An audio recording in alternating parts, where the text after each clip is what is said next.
네, 오늘 하나님께서 우리에게 주신 말씀 함께 보겠습니다. 신명기 24장 6절 말씀 그리고 10절과 13절 말씀 같이 보겠습니다. 신명기 24장 6절 말씀 한번 읽고 그 다음에 10절과 13절 말씀 다 함께 봉독하겠습니다. 앞에 다 자막이 나와 있으니까요. 참고해 주시고요. 함께 6절 말씀 봉독합니다. 사람이 맷돌이나 그 윗짝을 전당 잡지 말지니 이는 그 생명을 전당 잡음이니라. 아멘. 그 다음에 10절부터 13절까지 말씀 함께 봉독합니다. 시작.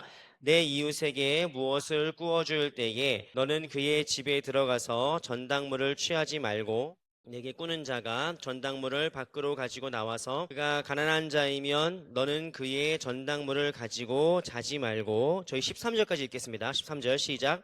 해 질 때에 그 전당물을 반드시 그에게 돌려줄 것이라. 그리하면 그가 그 옷을 입고 자며 너를 위하여 축복하리니 그 일이 내 하나님 여호와 앞에서 내 공의로움이 되리라. 아멘. 네, 오늘 말씀의 제목은 맷돌과 겉옷은 냅둬라 라는 말씀이고요. 오늘도 역시나 우리 지금 계속 반복돼서 말씀드리기 때문에 여러분들이 조금 지칠 수 있습니다. 그런데 이제 미리 여러분께 예고를 드리자면 신명기 우리 강의는 올 9월 첫째 주로 끝나게 됩니다. 첫째 주로 끝나게 되고 전사님과 이제 이 말씀 우리가 이제 설교할 부분들을 같이 나누면서 같이 얘기를 했고 9월 첫째 주로 이 신명기 강의가 끝나면 신명기 강의만 딱 1년 한 거예요. 기가 막히죠? 여러분 1년 동안 신명기 말씀을 매주 봤습니다.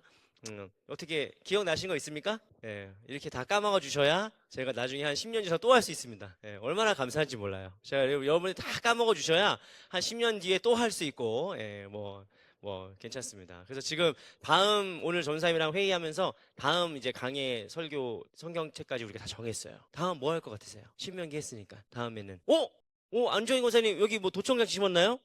어떻게 알았지? 이거 봐. 이게 성도들이 우리 머리 꼭대기 있어요. 예, 역시 우리 기도의 우리 종이시기 때문에 우리 박수로 사도행전 하게 됩니다. 우리가. 예. 우리가 9월 둘째 주부터 사도행전 말씀을 아마 그것도 지금 한 1년 정도 아마 할 것 같은데 어쨌든 사도행전 말씀을 저희가 하게 될 거고 이제 신명기 말씀 거의 다 왔습니다. 거의 다 왔는데 이 후반부가 여러분이 교회에서 뭐 신앙생활 20년 30년 해도 잘 못 들어봤을 얘기들이에요. 왜냐하면 주제가 이어지지가 않아. 이게 툭툭툭툭 끊겨가지고 이게 목사님들이 이걸 가지고 주일 설교하기는 또 너무 약하고 또 이거를 안 다루기엔 또 너무 그렇고 해가지고 아마 그 보충하는 말씀으로 많이 여러분 보셨겠지만 우리는 오늘 전체적으로 이 말씀을 쭉 통독을 하는 느낌으로 말씀을 전체적으로 보겠습니다. 자, 오늘 말씀의 제목은 결국에 주제는 뭐냐면은 하나님께서는 어떤 우리에게 법과 제도를 만들려고 하시는 건가? 아니에요. 오늘 말씀에 나오는 내용들로 우리가 법과 제도를 앞으로 만들어야 되느냐 그런 얘기가 아니라 결국 하나님께서 원하시는 건 뭐냐? 사람이 사람을 지켜나가는 방식입니다. 사람이 함께 사람답게 살아가는 것이 무슨 뭐 제도를 만들고 법을 만들고 시스템을 만들고 다 중요하긴 하지만 사실은 더 근본적인 게 뭐예요? 사람이 있어야 돼요. 사람이. 그러니까 이 결국엔 하나님께서 원하시는 세상은 제도도 중요하지만 어떤 이념도 중요하지만 그거보다 더 중요한 건 무엇이다? 사람이다. 여러분 나는 이 가치가 사실 요즘 우리나라에 너무너무 필요한 가치라고 생각해요. 특히 대한민국에 너무 이게 사람들이 막 그 정치색으로 막 갈라지고 이념으로 갈라지고 진영으로 갈라지고 막 갈등하고 막 그러는데 목사로서 사실 좀 그게 안타까워요. 이게 뭐가 옳고 그르다는 말씀드리는 게 아니라 사람이 보여야 되고 사람이 보여야 되는데 사람이 아니고 이제 색깔로 보이면 그게 이제 어려워지는 거예요. 근데 사회가 참 이거 뭐 우리나라뿐만 그런 게 아닙니다. 뭐 미국도 그렇고 전체적으로 전 세계가 지금 너무 이렇게 극단주의적인 이런 그 갈등과 대립 때문에 참 걱정인데 우리가 뭐 기도해야 될 내용이죠. 우리 모두가 기도해야 될 내용이고 애써야 될 내용입니다. 자, 우리가 지금까지 봤던 하나님께서 원하시는 어떤 그 제도들, 체계들을 이렇게 네 분야로 나눴는데 이건 우리가 또 볼 거기 때문에 그냥 바로 넘어가겠습니다. 빨리 넘어가고요. 뭐 아까 보시면은 뭐 피난처는 이제 신명기 4장에서 봤고요. 19장에서 봤고요.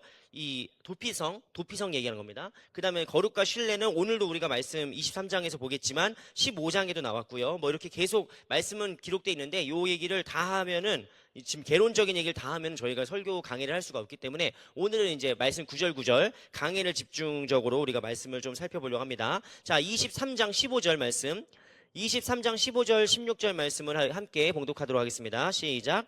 종이 그의 주인을 피하여 내게로 도망치거든 너는 그의 주인에게 돌려주지 말고 그가 내 성읍 중에서 원하는 곳을 너와 함께 그 가운데에 거주하게 하고 그를 압제하지 말지니라. 아멘.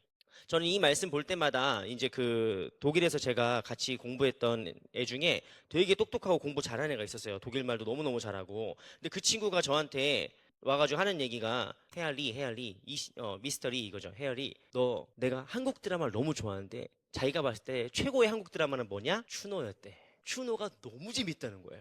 그래가지고 막 자기가 나 봤니? 그래가지고 나 못 봤는데, 그러니까 어떻게 한국 사람이 추노를 안 볼 수 있냐는 거야. 그래가지고 바이스트 추노? 막 이러는데 추노? 추노가 너무 재밌다는 거예요. 그래가지고 막 재밌대. 나보고 보래. 근데 이거 KBS 드라마들은 넷플릭스 이런 데서 안 하잖아요. KBS 가입을 해야 되잖아요. 그 내가 그거를 가입을 할까 말까 했는데 내가 그 가입하는 순간 왕건을 볼 것 같아가지고 안 했어요. 근데 왕건 보는 순간이가 여러분 1년이 날아갑니다. 여러분 왕건하고 조선왕조실록은 웬만하면 보면 안 돼요.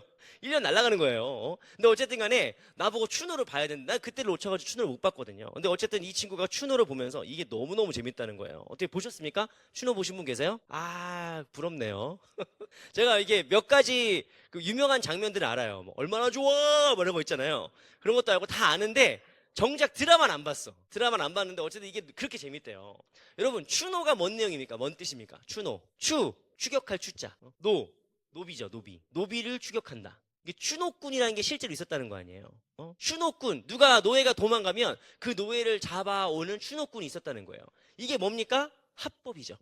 추노는 합법입니다. 거기에서는 뭔가 되게 막 무슨 무시무시한 사람처럼 나오는지 모르겠는데 어쨌든 실제로 조선시대 때 추노는 합법이에요. 왜 그럴까요? 노비는 뭐다? 노비는 재산이니까.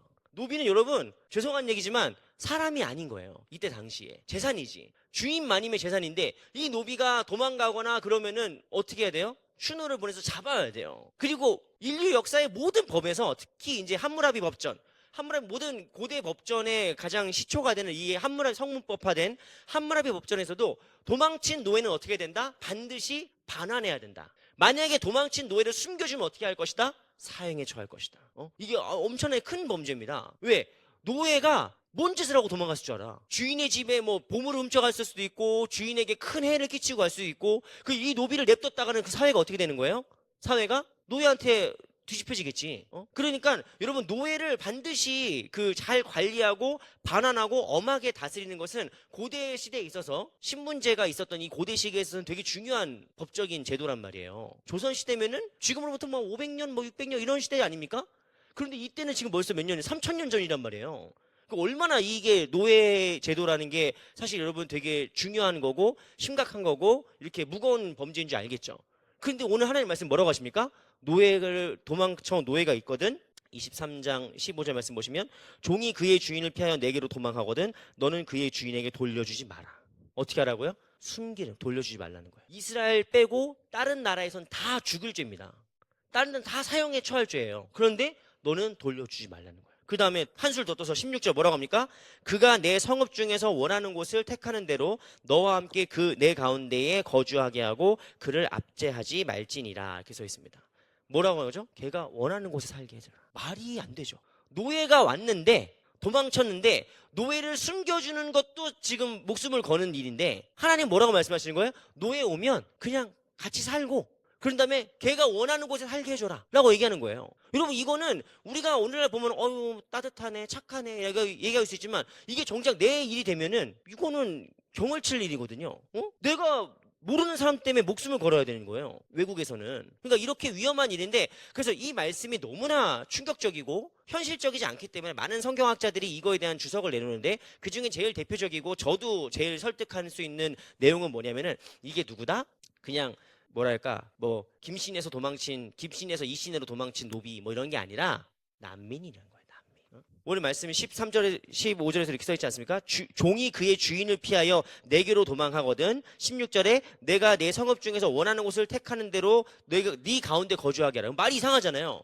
아니 옆집에서 도망쳐온 노비를 우리 집에서 살게 하는데 얘 보고 자유롭게 살려고 하네. 뭔 말이야? 그 말이 안 되잖아요, 사실. 그러니까 아무래도 오늘날로 쳤을 때 난민으로 보는 게 더 가장 합리적이다. 가장 적합하다는 거죠. 이 난민이 한마디로 왔을 때 그 사람을 돌려보내지 말라는 거예요. 그리고 그들이 원하는 대로 살 수 있게 해줘라 라고 하는 거죠. 제가 지난주 어제였나요? 매일 묵상에서 제가 나그네를 돌보시는 하나님 얘기한 적 있는데 여기 뭐 매일 묵상 아무도 안 하시는구나. 예. 아침에 괜히 찍는구나 그거. 아무도 보지도 않는 거. 나그네를 돌보시는 하나님라고 얘기하면서 제가 이 얘기는 유럽에서 설교했다가는 큰일 납니다 라고 말씀드렸던 내용이 있어요. 오늘? 아니야, 오늘은 아니야. 어제 권사님 갑자기 아까는 사도행전 마치시다가 갑자기 확 어젠데 여러분 지금 이 난민이라는 문제를 교회에서 얘기하는 순간 유럽이랑 미국에서는 이거는 유럽이랑 미국에서 내가 이 설교를 하잖아요. 그러면은 저 목사 빨갱이구나 이 소리 들어요. 아주 심각한 주제입니다. 우리나라는 난민이 사실 많이 안 들어와서 그래. 우리나라는 난민이 많이 안 들어오기 때문에 이게 사회적인 문제가 되지 않는데 유럽이나 미국에서는 뭐 남미에서 올라오고 막 아랍이랑 이쪽에서 막 중동에서 넘어오고 뭐 이러니까 이게 엄청나게 큰 문제예요 사실은. 그래서 제가 어제 설교 때도 그랬지만 저는 정치적으로 말하는 게 아니라 하나님 말씀에서는 그들을 그래도 받아들이고 그들의 그 자율권을 보장해 주는 게 성경적 정신이 많습니다. 근데 그건 지금 정책적인 제안을 드리는 게 아닙니다 라고 제가 어제 설교를 했어요. 어제 절대 저를 이상한 사람으로 보지 마십시오. 그냥 저는 성경적 차원에서 말씀드린 거예요. 근데 이게 난민이 얼마나 웃기냐면 저도 유럽에 있었던 사람으로서 난민 애들이 그 시리아에서 이제 난민 애들 막 100만 명씩 막 온단 말이에요. 전쟁 나고 막 자연재해 이런 거 100만 명이 막 여기 바글바글해. 어디에 있느냐? 유럽의 길목인 튀르크에 있어요. 터키의 길목에 천막이 수천 개가 이렇게 수천 개가 천막이 있고 거기서 이제 중동 난민들이 이렇게 모여 있단 말이에요. 그래가지고 이제 유럽의 나라에서 너희 어디 가서 살래? 아니면 아프리카에서 난민 애들이 북부에서 올라오면은 보트를 타고 목숨을 걸고 저기 남부 이탈리아까지 넘어와요. 목숨 걸고. 그럼 이제 거기서 잘 정착해서 열심히 살지 않고 사람들을 어떻게 하냐면은 우리 독일로 보내주세요. 우리 스웨덴으로 보내주세요. 우리 스위스로 보내주세요. 얘기 들으니까 거기가 더 살기 좋다던데 이렇게 되는 거예요. 그러니까 여러분 세상은 단순하지 않습니다. 난민 불쌍해 도와줘야지 이렇게 접근하다가는 그 사회가 좀 혼란스러워져요. 그러니까 지금 제가 말씀드리는 거는 그냥 단순히 이상적이고 이론적인 얘기만 드리는 게 아니라 여러분 세상은 복잡하죠. 난민 중에도 이상한 난민도 있고 테러리스트들도 숨어 있고 막 그럴 수도 있는 거예요. 그런데 어쨌든 우리가 그래도 성경의 정신은 무엇이냐? 그들이 왔을 때 그들이 뭐 때문에 왔냐? 그냥 뭐 자식 교육 때문에 넘어온 게 아니란 말이에요. 15절 말씀 어떻게 써 있습니까? 종이 그의 주인을 피하여 내게 도망쳤다. 뭔 말이냐? 학대에 있는 거야, 학대. 학대가 배경에 있는 거야, 학대가. 그 나라에서 막 독재자가 나타나가지고 사람들 막 죽이고 막 하고 하니까 도저히 못 살겠으니까 넘어온 거란 말이에요. 우리나라에 난민이 없냐? 왜 없어? 탈북자가 있잖아요. 탈북민은 난민입니다. 탈북자들. 여러분, 대한민국은 사실 탈북자들이 잘 정착해서 살 수 있게 되게 많이 노력하고 있어요. 거기에 되게 많은 기독교 단체들과 그런 목사님들과 선교 단체들이 많이 애쓰고 있습니다. 노력하고 있어요. 이런 것들은 나중에 정말 통일돼서 대한민국 교회의 업적으로 사실 이게 너무 비밀스러운 일이니까 지금 잘 밝혀지지가 않아. 밝혀져도 안 되고. 그런데 여러분 진짜 많은 목사님들과 훌륭한 선교 기관들에서 탈북자들을 돕고 그렇게 하는데 정말 애를 많이 쓰고 있어요. 제가 들은 루트들 몇 개 있는데 혹시라도 위험할까 말을 안 하는 거예요. 이게 참 여러분 우리 그런 의미에서 한국 교회가 되게 좋은 일을 많이 했습니다. 하고 있습니다. 지금도 정말 목숨 걸고 탈북자들 빼내려고 하고 도와주려고 하고 이렇게 그 탈출 경로를 끝까지 같이 가가지고 도와주는 분들이 많이 계세요. 그러니까 그런 일들로 우리가 이렇게 생각하고 감사하게 우리가 받아들이면 되겠습니다. 어쨌든 하나님의 말씀 무엇이다? 너희들에게 온 이방인들, 난민들을 돌려보내지 말고 그들이 원할 수 있게 살아게 해라. 그런 어떤 사회적인 포용력과 이런 이해를 이렇게 말씀하시는 거고 아까 말씀드린 것처럼 그 우리에게 도망쳐온 사람들, 가정폭력이랄지 아니면 난민이나 탈북자들이랄지 아니면은 우리 이 사회의 압박에서 숨을 못 쉴 것 같아가지고 도망쳐 나온 사람들 있잖아요. 그들에게 우리가 어떤 교회가 이 예배가 그들에게 숨통이 되줘야 된단 말이에요. 그들에게 숨통이 되셔야 될 줄을 믿습니다. 자, 다음 말씀은 우리 신명기 23장 17절 18절 말씀 신명기 23장 17절 18절 말씀 함께 봉독하겠습니다. 이스라엘 남자 중에 남창이 있지 못할지니 창기가 번 돈과 개 같은 자의 소득은 어떤 서원하는 일이로든지 내 하나님 여호와의 전에 가져오지 말라. 이 둘은 다 내 하나님 여호와께 가증한 것임이라. 아멘. 자, 옛날에 어떤 목사님이 하셨던 예화긴 한데 어느 날 목사님이 목사님께 누가 찾아왔다는 거예요. 똑똑똑. 그래서 여자가 예쁘게 입은 여자가 딱 찾아와가지고 여자가 목사님 제가 예화예요, 예화 실제 있었던 일인지 모르겠는데 어떤 예화 목사님이 하셨던 말씀인데 어떤 여자가 딱 예쁘게 차려입은 여자가 내가 이제 여기서 예배 드리다가 은혜 받아서 예수 믿게 됐습니다. 아주 그 목사님이 할렐루야 합니다. 근데 목사님 제가 술집 여자인데 제가 남자 꼬시는 거는 기가 막히게 잘합니다. 그래서 11조를 술집에서 일해가지고 11조를 이렇게 하나님께 바치겠다. 이렇게 얘기했다는 거예요, 이제. 그래서 그 목사님이, 하나님께서는 11조 돈만 보시는 분이 아니고 수단도 보신다라고 해가지고 안 된다. 그래가지고 그랬던 얘기를 옛날에 들었던 적이 있어요. 여러분, 지금 성경에서 말하는 이스라엘 여자 중에 창기가 있지 못할 것이고 남자 중에 남창이 있지 못할 것이다라는 말씀은 단순히 하나님께서 이런 어떤 그 직업 여성이랄지 어떤 성적인 그런 것들을 금지하신다 그렇게 1차적으로 볼 것이 아니라 사실은 이게 어떤 내용이냐면은 이들이 뭘 하는 거예요? 돈을 벌어오는 거예요. 창기가 남창이 뭘 하는 거냐? 돈을 벌어오는 거예요. 돈을.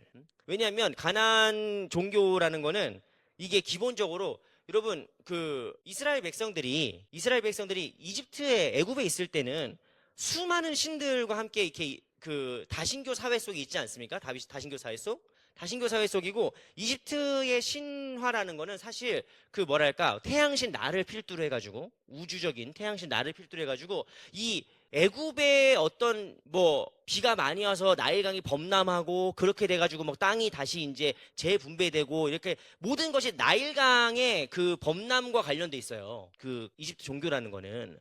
그런데 가나안 종교는 기본적으로 모든 게 어디에 포커싱이 돼 있냐면은 농사와 관련됐습니다. 농사를 져야 되는데 그때 우리 이미숙 교수님 오셔가지고 그 이스라엘의 기후에 대해서 말씀하셨지만 이른 비와 늦은 비 우리 그때 한번 다 여러분 배우셨죠? 다 까먹으셨지만 지금처럼 우리나라도 지금 뭔가 지금 기후가 이상해진 거예요.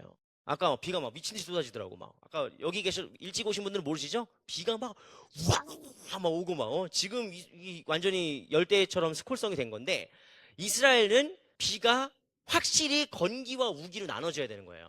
건기와 우기로 나눠져야 되고 건기 때 비가 오면은 그해 농산물은 작살 나는 거예요. 우기 때 비가 안 오면은 그 해는 다 농사 망하는 거예요. 그러니까 반드시 비가 올 때 오고 오지 말아야 때 오지 말아야 돼. 그게 농작물의 농사와 아주 핵심적인 그 연결점이 있는데 우리나라처럼 이제 강수량이 언제 있고 이렇게 그런 게 아니니까. 그러니까 여러분 비가 언제 오느냐가 이 한 해 농사에 달려 있어요. 그러니까 오늘 이제 우기가 시작됐어. 이제 비가 와야 돼. 비가 와야 되는데 비가 무슨 1월 1일 띡 돼가지고 비가 띡 오는 게 아니잖아요. 올해는 세상에 1월 3일인데 비가 안 오네? 이거 어떡하냐 이거 어떻게 1월 3일 벌써 3일이 지났다. 그 마음이 막 급하죠. 조급해. 근데 그때마다 이스라엘 산당에는 뭐가 있느냐? 그 가나안 산지에는 뭐가 있는 줄 아십니까? 여기에 산당이 있는 거예요. 산당이. 신전이 있어. 이 신전이고 여기에서 뭐가 이제 이루어지냐면은 왜 해피면 우리 아들이 여기 와가지고 지금 이 어린 나이에 들을 얘기가 아닌데 지금 도현이 귀를 막아주세요. 여기에서 성전에서 이런 일이 벌어지는 거예요. 왜냐? 이 사람들이 이때 당시에 고대 사람들이 믿었던 거는 하늘에서 비가 오는 게 우리 아들이 있어서 참 죄송합니다. 바알 신이 아세라와 성관계를 하면서 이제 사정을 하는 걸 비라고 생각한 거야. 그러니까 이게 사람이 사정을 해서 이제 아기가 임신되는 것처럼 이 신이 사정을 해서 이 밭에 땅에 떨어졌을 때 이게 인상 찌푸지 마세요. 나도 좋아서 하는 얘기는 아니에요. 이렇게 여러분 그냥 나도 좋아서 하는 얘기는 아니야. 그냥 여러분의 이해를 돕기 위해서 말씀드리는 거예요. 신이 한마디로 여기서 해야 이게 땅의 농작물이 쑥쑥 잘 자란다고 믿는 거예요, 이 사람들은. 그러니까 근데 지금 비가 안 온다는 건 뭔 뜻이에요? 지금 신들이 관계를 안 한다는 뜻이야. 그러니까 이 땅에 있는 사람들이 뭘 해야 돼요? 신을 흥분시켜야 되잖아. 신을 막 흥분시켜야 되니까 제가 아주 속된 표현을 써서 미안하지만 여기서 야동을 찍는 거예요. 여기서 야한 동영상을 찍는 거야. 그러니까 신들이요, 바알 신이요, 이걸 보고 흥분하소서.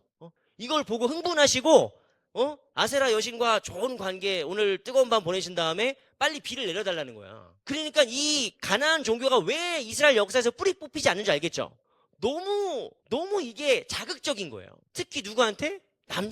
남자한테 우리 여기 있는 우리 많은 분들은 안 그러시겠지만 지금 길거리에 지나가는 모든 남자들한테 이런 게 그냥 공짜로 막 제공된다고 생각해 보세요. 이거 환장하는 거예요. 이게 남자들 눈 돌아가는 거예요. 그러니까 가난하거나 지금 당장 먹고 살기 힘들거나 그러면은 자기 자식 어떻게 보내겠어요? 어디 가면 일할 게 넘쳐나. 산 나가면 일할 게 넘쳐나요. 산 나가면 언제든지 일자리가 있어요. 이게 무슨 뭐 3,000년 전, 4,000년 전 얘기냐? 지금도 태국이 그렇습니다. 지금 동남아에 있는 나라들 다 이래요. 우리 집이 가능성이 안 보인다? 우리 딸내미가 태어났는데 좀 애가 반반하다? 그러면 야, 너 그냥 이번 인생 가족들을 위해서 네가 희생해라 이렇게 보내버려요. 그러니까 여자의 인생이 집안의 그걸 위해서 뭐가 되는 거예요? 착취가 되는 거예요.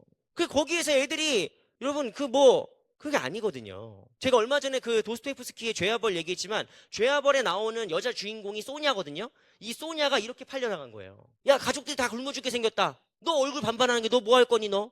네가 몸이라도 가서 팔아. 우리 가족들을 부양해. 라고 해가지고 그 소냐라는 여자를 창녀로 팔아버리는 거예요. 그러니까 그런 게 소설로 나오고 그런 게 현실도 있는 겁니다.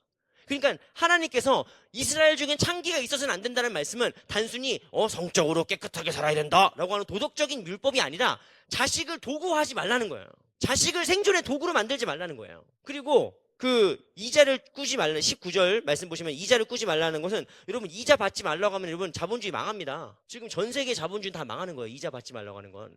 근데 이거는 오늘날 얘기하는 이자를 얘기하는 것이 아니라 형제의 절박함을 이용해서 형제의 절박함을 이용해서 고리로 사람들을 이제 옥죄는 거지. 그러니까 막 지금 당장 100만 원 꼭 필요한 사람한테 100만 원 빌려주는데 막 이자가 막 더블로 붙는 거야. 막 나중에. 그럼 나중에는 원금 다 갚았는데 원금이 중요한 게 아니고 이자가 나중에 막 몇 천만 원 막 이렇게 되면서 망하는 사례들이 여러분 어쨌든 우리가 뭐 심심찮게 보지 않습니까? 그러니까 그런 것들이 하나님께서 그런 것들을 막으시는 거예요. 그건 올바르지 않는 경제라는 거지. 그러니까 합법적인 수단으로 사람을 죽음으로 내모는 거. 이런 것들을 하나님께서 금지하신다는 겁니다. 두 번째, 이 말씀은 21절, 23절 말씀인데 23장 21절에서 23절까지 말씀인데 이거는 결국에는 하나님께 서원한 것을 반드시 지켜라 라고 하는 명령인데 이 여기서 말하는 서원은 하나님과 인간의 약속이기도 하고 두 번째 뭡니까? 사람과 사람과의 약속이기도 해요. 그래서 뭐라고 해요? 지키지 못할 거면 아예 서원하지도 마라. 22절 말씀 보시면 23장 22절 말씀 보시면 내가 서원하지 아니하였으면 무죄하리라. 뭐죠? 하나님께 지키지 못할 약속이면 하지도 마라. 그건 동시에 뭐예요? 사람과 사람끼리도 지키지 못할 약속이면 하지를 마라. 그러니까 계약의 중요성을 얘기하는 거죠. 계약의 중요성. 그리고 이게 계속해서 어떤 사회적으로 약한 사람들, 좀 이렇게 사회적인 약자들, 이 사람들을 위해서 얘기하는 거기 때문에 뭡니까? 결국에는 근로조건이 해요. 근로조건, 근무조건, 근로계약에 대한 문제이기도 합니다. 자, 다음 말씀 우리 함께 먼저 보시면은 자 그리고 이 말씀도 너무너무 재밌고 또 진짜 이렇게 인사이트가 넘치는 말씀인데 23장 24절에서 25절까지 말씀 함께 보겠습니다. 신명기 23장 24절에서 25절까지 말씀 우리 함께 찾으셨으면 함께 봉독하겠습니다. 시작. 내 이웃의 포도원에 들어갈 때에는 마음대로 그 포도를 배불리 먹어도 되느니라. 그러나 그릇에 담지는 말 것이요. 내 이웃의 곡식밭에 들어갈 때에는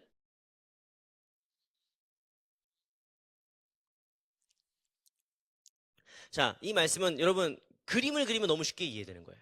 여기서 이게 요즘은 사실 아예 불가능한 일인데 저 때만 해도 제가 어렸을 때 시골을 가면은 서리가 가능했어요. 서리가. 그래가지고 서리를 하는데 우리 사촌 형들이랑 이제 사촌 동생들 모이잖아요. 그러면 이제 꼭 밤에 가.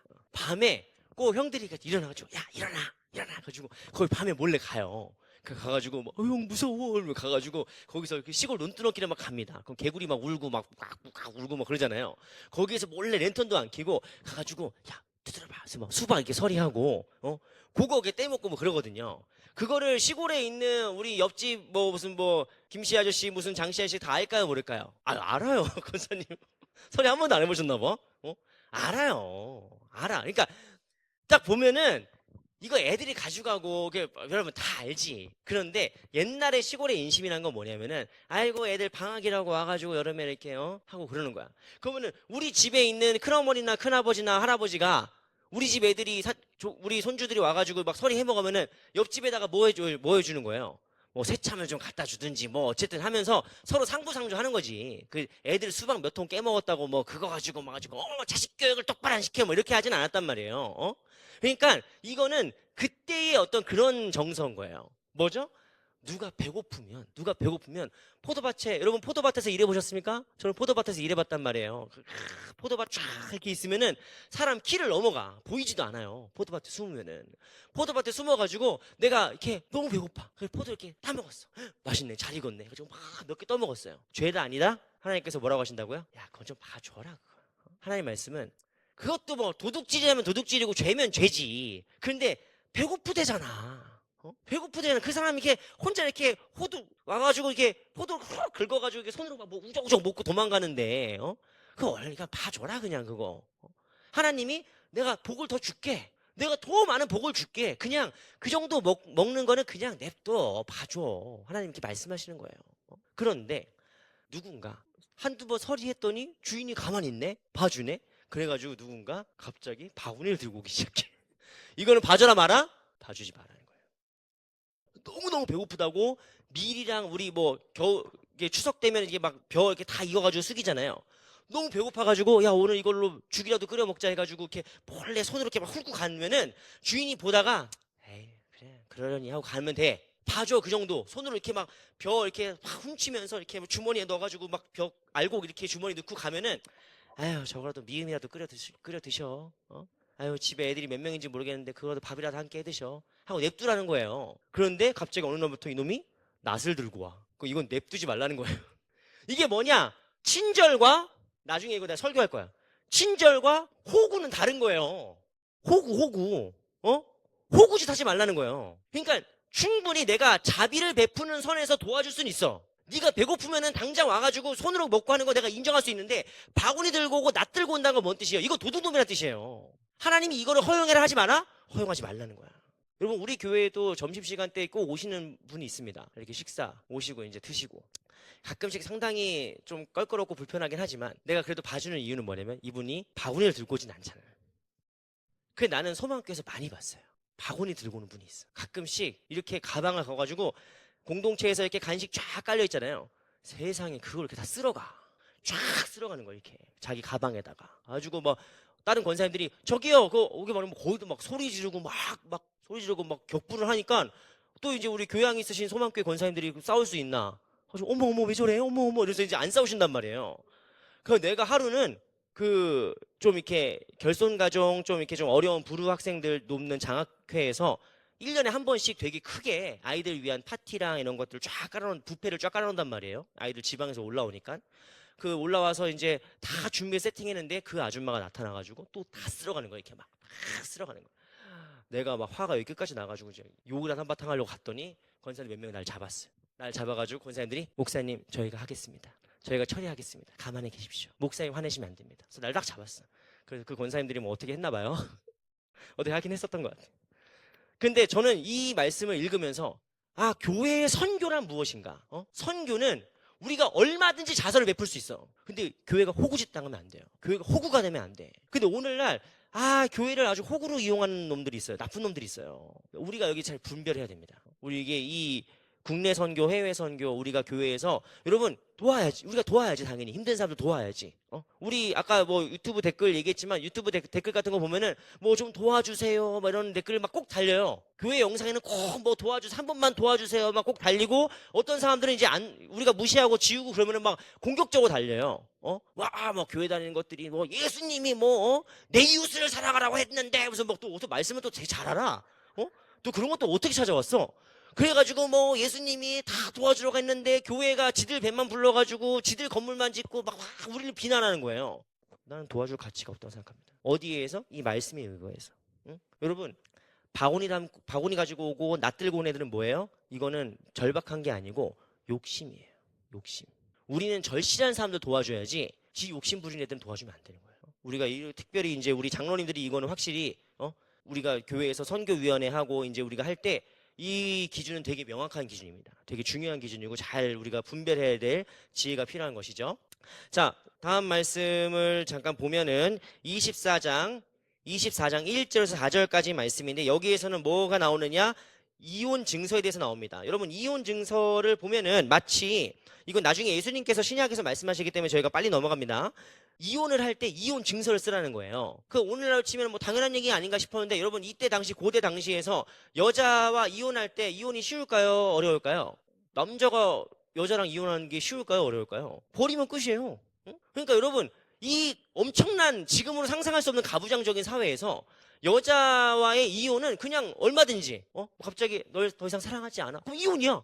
그러니까 뭐 그런 식으로 이제 얼마든지 쉽게 이혼할 수 있는데 하나님 어떻게 하신 거예요? 여기서 이혼의 제도를 만드셨어. 이혼의 절차를 만드셨어요. 그래서 나는 이혼 안 해봐서 모르겠는데 그 독일 같은 데는 이혼하려면은 1년 이상 걸린대요. 1년이 걸린대. 그래서 독일에서 이혼하는 사람들은 홧김에 이혼을 못 한대. 뭐죠? 엄청난 이 소송과 그 어떤 그 절차와 행정과 다시 한번 생각해 보십시오. 뭐 이렇게 막 이렇게 걸어서 그래서 독일에서 이혼을 하신 분들이면 정말로 그냥 이제 마음이 완전 떠나신 분들이라는 얘기 들었어요. 1년 넘는데요, 이 기간이. 그러니까 주님께서 말씀하신 이 이혼 증서를 쓰라는 것은 이혼을 합당하게 뭐 이렇게 이혼을 이렇게 손쉽게 편하게 만들어준 게 아니라 오히려 어렵게 만든 거예요. 왜? 누굴 위해서?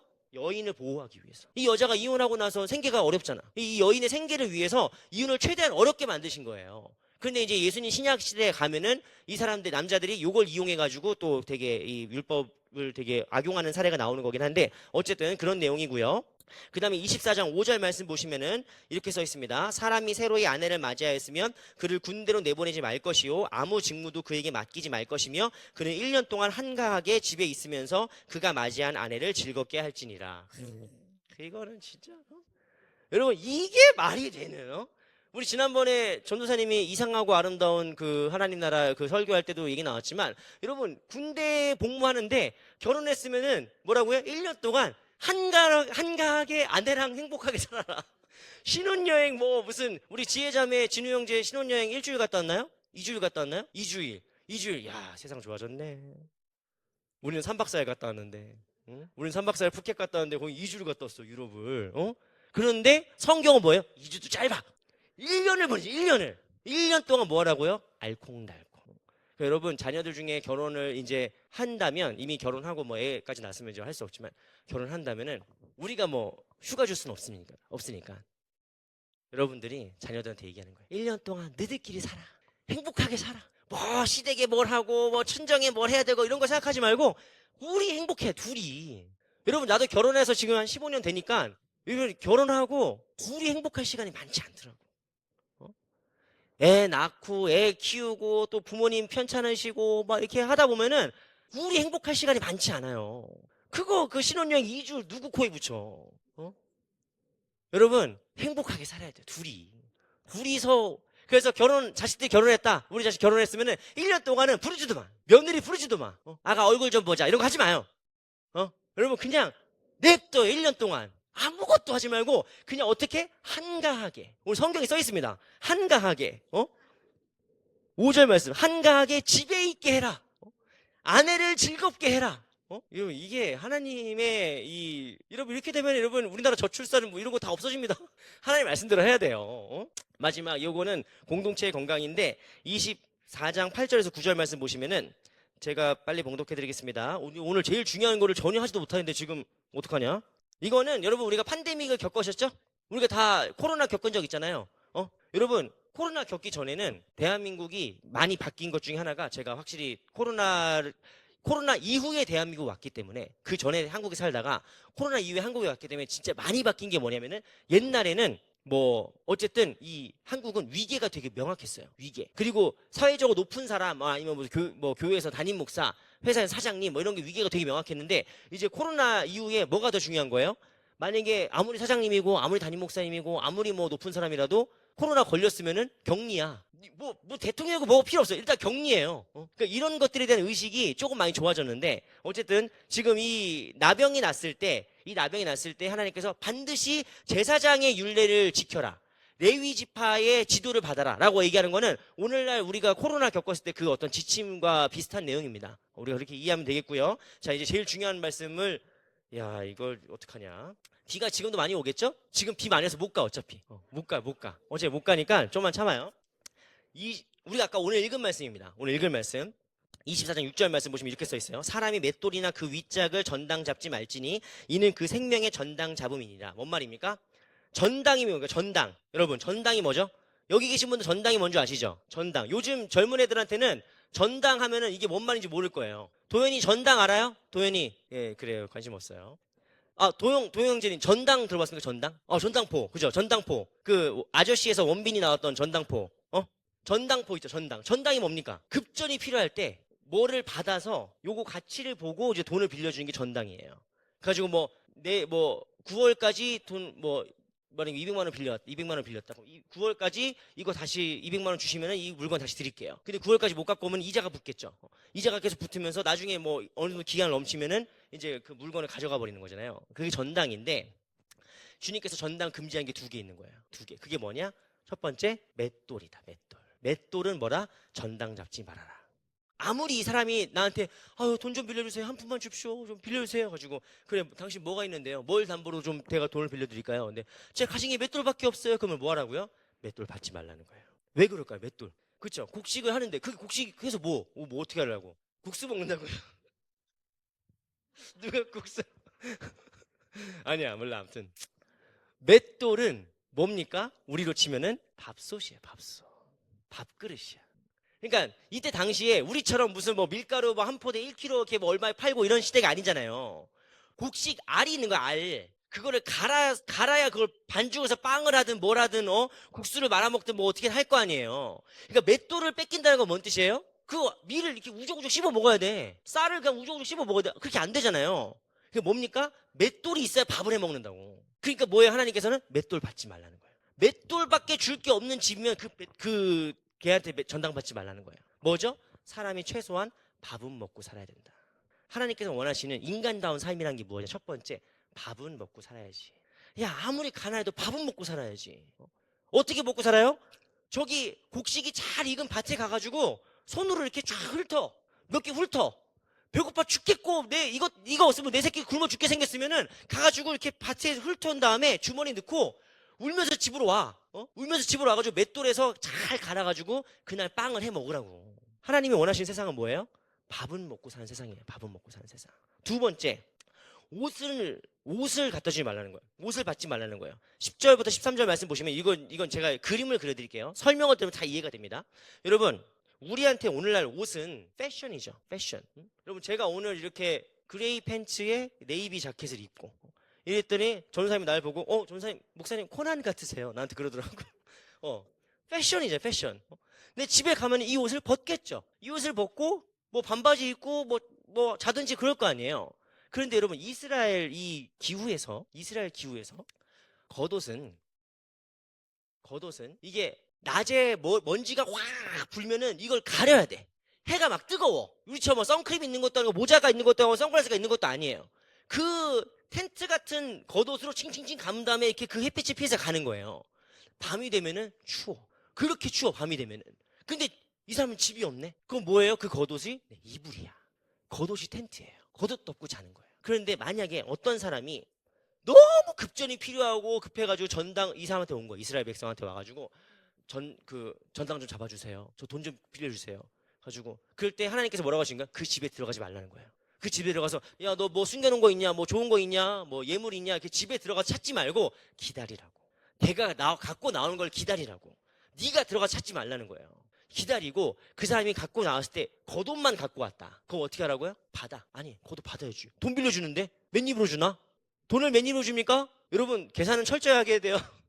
계산은 철저히 하게 돼. 겉옷을 받아. 그래서 돈을 빌려줘. 그런 다음에 어떻게 하느냐? 13절 말씀 보시면 해 질 때에 그 전당물을 반드시 돌려줘라. 뭐죠? 얘가 아침에 돈이 필요해서 왔어. 아침에 돈이 필요해서 땅땅땅땅 가지고 아유 사장님 땅땅땅땅 왔어. 무슨 일이게요? 가지고 오늘 무슨 우리 급전이 필요해요. 뭐 10만 원만 빌려주세요. 저희가 가진 게 이거밖에 없어요. 그래서 겉옷을 줬어요. 그러면은 일단 10만 원 빌려주는 거지. 그래요 겉옷 주세요. 이거 담보로 10만 원 빌려줬어. 근데 저녁 때까지 기다렸는데 이 사람이 10만 원 안 들고 오네. 그럼 마음속에 어떤 마음이 들겠어요? 얘 그럴 줄 알았어. 내가 10만 원 안 줄 줄 알았어. 그러면서 그냥 에이 이 겉옷 이거 뭐 했을 거야? 이렇게 하라는 게 아니라 그 겉옷 들고 그 가난한 사람 집으로 가는 거예요. 가가지고 땅땅땅 누구 엄마 땅땅땅 누구 엄마 이렇게 불러가지고 정말 죄송해요. 제가 10만 원 못 만들었어요. 그래. 내일 갚아. 그러면서 겉옷은 주는 거예요. 왜요? 이 사람은 잠을 못 자. 이 사람이 겉옷을 이미 담보로 맡겨버렸으면 추운 그 광야와 사막 들판에 그냥 혼자 노숙하고 살아야 되는 거예요. 죽을 수도 있어. 그러니까 하나님이 원하시는 세상은 무엇이냐? 첫 번째, 밥은 먹고 살아야지 사람이. 두 번째, 사람이 잠은 자야지. 그럼 밥 먹고 살고 잠자고 사는 건 여러분 하나님이 원하시는 세상입니다. 아멘이죠? 우리 애들이 아멘을 못해서 우왕 이렇게 하는 거. 사람이 밥 잘 먹고 잠 잘 자는 게 하나님 뜻이에요. 여러분, 이게 율법이 단순히 신앙을 떠나서 국가를 만드는 거기 때문에 하나님께서 원하시는 사회는 무엇이냐? 이 시대의 사회적인 리더가 되는 사람들의 꿈은 무엇이 돼야 되냐? 사람이 잘 먹고 잘 자는 삶을 살게 해야 된단 말이에요. 이게 따지면 이게 나중에 현대적으로 의미로 확장하면 이게 엄청난 의미가 됩니다. 주택 보급이 될 수 있는 거고, 주택 공급이 될 수 있는 거고, 뭐 무료 급식이 될 수 있는 거고, 뭐 여러 가지로. 어쨌든 중요한 건 뭐냐? 사람이 인간적으로 밥 먹고 잠자는 삶을 살아야 되는 거예요. 그런 세상을 만들라는 것이 하나님께서 우리에게 원하시는 세상의 모습인 줄로 믿습니다. 네. 반 절반 했거든요. 절반 했지만 여러분들 이렇게 말씀 보면은 이렇게 여러분 한 절 한 절씩 사실 되게 주옥 같은 의미가 담겨져 있는 말씀이에요. 근데 이 말씀은 여러분들 지금 다 제가 급하게 얘기해봤자 기억도 못 하실 거고 제가 10년 뒤에 다시 한번 하겠습니다. 우리 말씀 여러 기회를 통해서 이 말씀 더 깊이 묵상할 거니까 오늘 여기까지 하고 저희가 같이 이 시간 찬양하고 기도했으면 좋겠어요.